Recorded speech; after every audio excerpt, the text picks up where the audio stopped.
everyone, welcome to my class 9 student. Today we will start the topic student second chapter of the physics, that is motion in one dimension. So first of all, to start with this chapter student, you have to understand the concept of what do you mean by rest and what do you mean by motion. So let us start with the rest. Rest, what do you mean by that? If any body does not change its position with respect to its surrounding student, it is known as rest. And just you will little bit difference in motion. What is that? Just you omit this word does not. Means if it changes its position with respect to its surroundings. See the definition? Understood? Now motion can be treated in how many dimension? If you will see easily student, in your textbook it is one dimension, but we have three type of dimension. One is one dimension, another is two dimension, and third is three dimension. But first of all I will focus on one dimension. What do you mean by one dimension? When body move along in a straight line, means when a body in a one way direction. Understood? That is mean by one dimension. But as I have told you, the dimension are of three types student. One dimension, two dimension, and three dimension. So in one dimension, what example I can take? When a car is moving in a straight road, mainly rectilinear are of one dimension.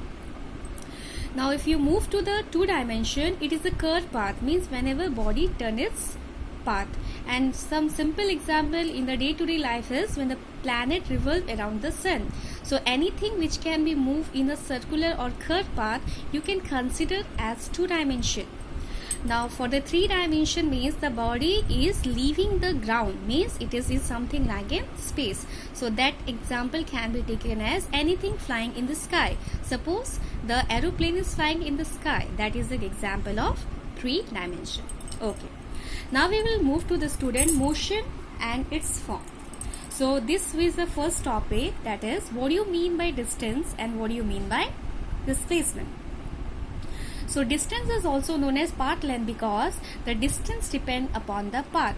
As this definition tells, the actual path traversed by a body between its initial and final position, means how much distance you have covered from its initial and final position. That is the distance. So here I can show you one simple example.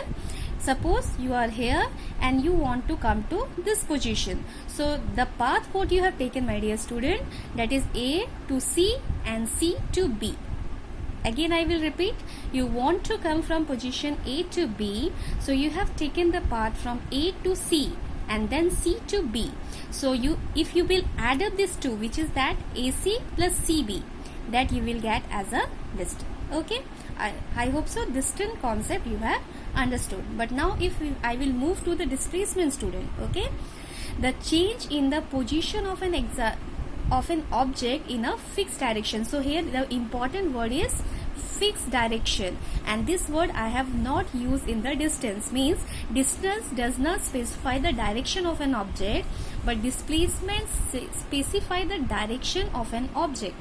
So once the object having magnitude and direction, it is nothing but a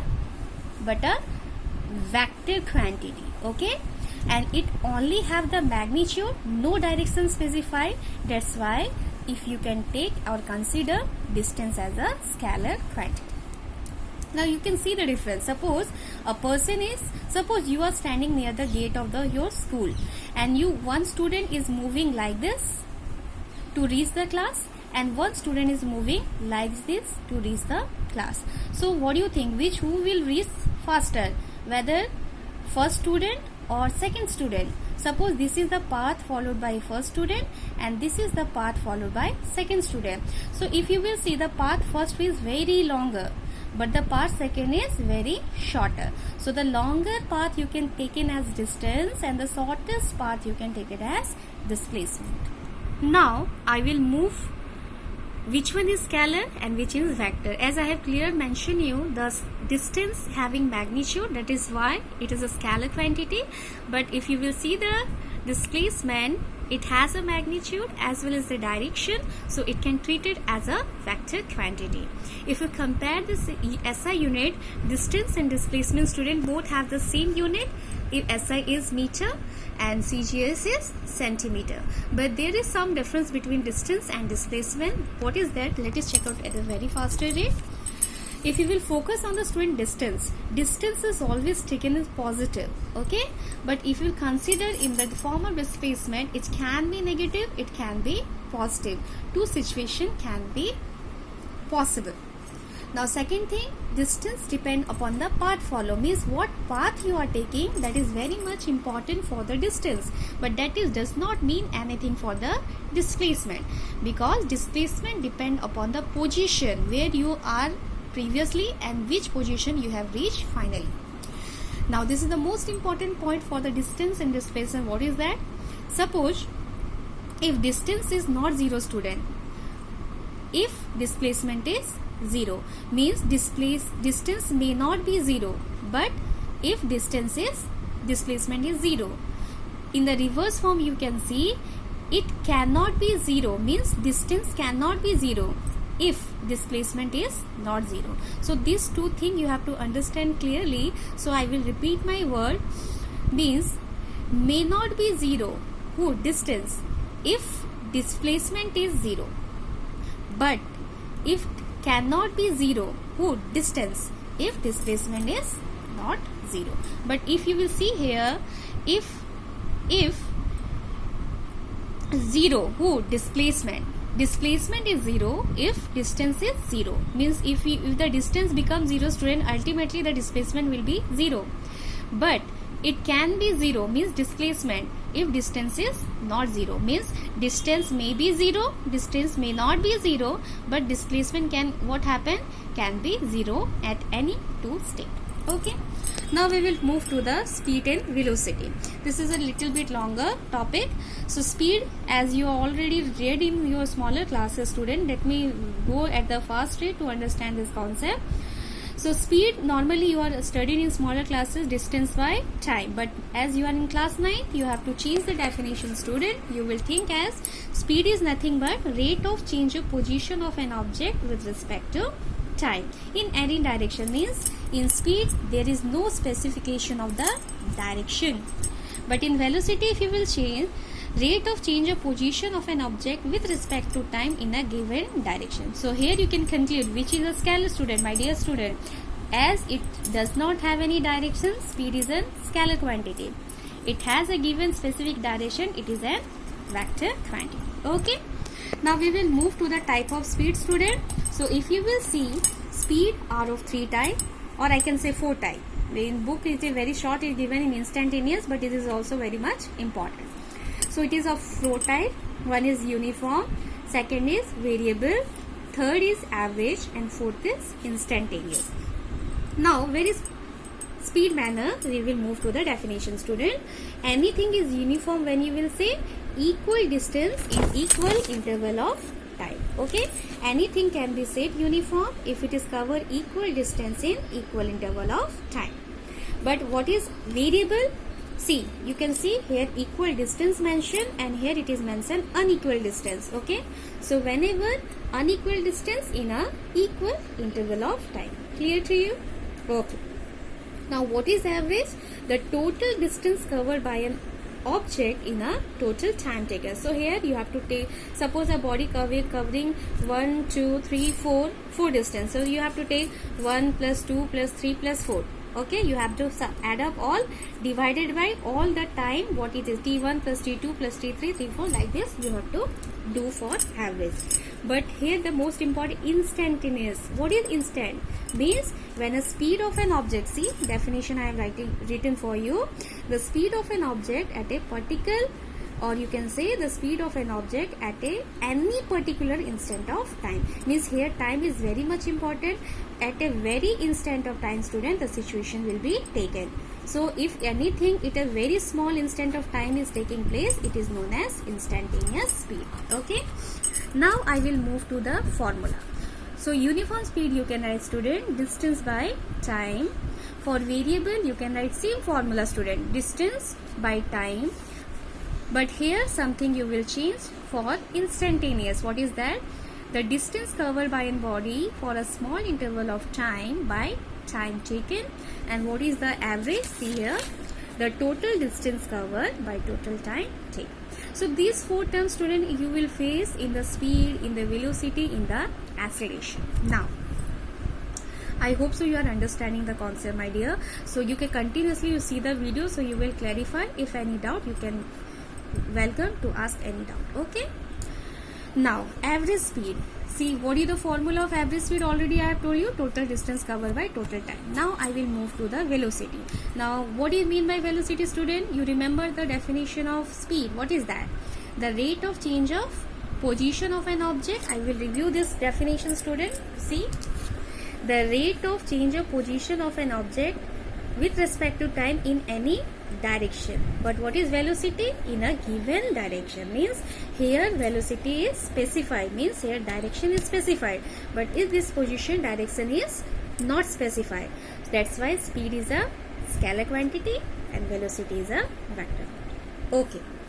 Now we will move its type, student. Velocity, again the 4 word I have told you: uniform, variable, average, instantaneous. So you learn these 4 words is important for everywhere. Acceleration I will show you same thing. So what is uniform? See, in speed what is that? Distance. In velocity what I have written? Displacement. So this is a minute change which you have to understand. If you do mistake here, nothing can be get in a right manner. Okay. So equal, not distance, it is displacement in equal interval of time. Okay. So now you move to the variable. See, if the speed changes or direction changes, means you can change speed also, you can change direction also, or student together you can change, means speed as well as direction with respect to time. It is known as variable. Now what do you mean by average? Same thing what you have written, total displacement by total time. But student, here you cannot add up the total displacement. Means which way? See, I have shown you with a formula. Suppose B average is, suppose you are at this position, that is x1, and the time is t1. Now you have changed your position, my dear student, at position x2, and you have reached to t2. So what is the average? You cannot add up this two, my dear. What you have to do? You have to subtract final position minus initial. So x2 minus x1 by t2 minus t1. So what the answer you will get it, that is the average. And last is instantaneous. You know, at a velocity is changing at very instant of time. Clear to you? Okay. Yes. Now we will move to the concept of acceleration. So acceleration, see what changes I have done. Previously in velocity definition, when I am telling rate of change of displacement, so acceleration is rate of change of velocity with respect to time. Now the same word you can see, student: uniform, variable, average, instant. So uniform, very simple changes I have done. Velocity changes, their displacement changes. Where? In velocity. But this is the word is acceleration. So what I am changing? See, velocity changes with equal interval of time. Now you see the variable. What is that? If the velocity changes in unequal amount of in equal interval of time. Now we will move to the student average. What is in the average? Rate of, or you can say ratio of total change of velocity of an object to the total time. So again here you cannot add up the velocity, my dear. You have to see the position what I have taken. See, a body at position A with velocity v1, and when it is reaching to the velocity v2 with position B, the time changes. So you cannot sum of these two. What you have to do? You have to subtract final velocity minus initial velocity by final time minus initial time. So you will get as average velocity. Clear to you? Okay.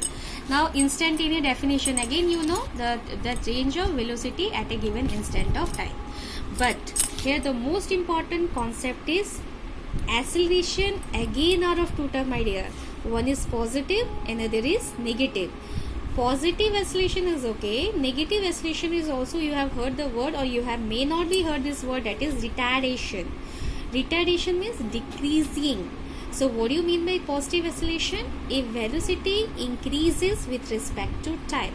This example you can say that suppose you are standing in a bus stand, you climb in the bus, and when bus start accelerating or moving in the road, that is a positive. means with respect of time the velocity goes on increasing. But once you are taking retardation, the driver apply the brake. Understood? When the driver apply the brake, what happens, student? Velocity has decreases, means comes down with respect to time. So that is the concept of retardation. I hope so this much you have understood. Now some homework for you, student. You see this question you have to do. Select the scalar or vector quantity. Sum are that velocity, work, distance, displacement, speed, acceleration and mass. Now I will like to solve one problem for you, students. See this question. The velocity of an object increases at constant rate from 20 to 50. So what 20 and what 50? So suppose student, an object at 20 and it reaches to how much? 50 meter per second. So which is your initial and which one is final? You know very well, my dear.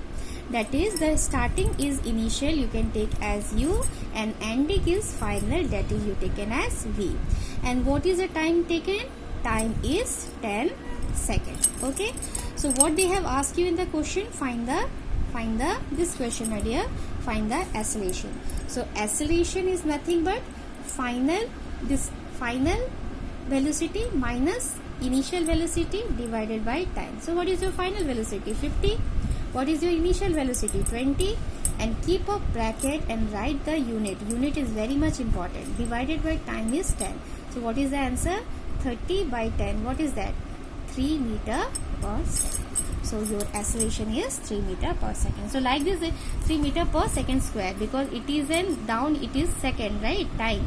So it is second square. Clear to you? So you will solve some problems which is given in your textbook and take that one as an homework. Okay? I hope so you have understood this concept. Any doubt you can please ask.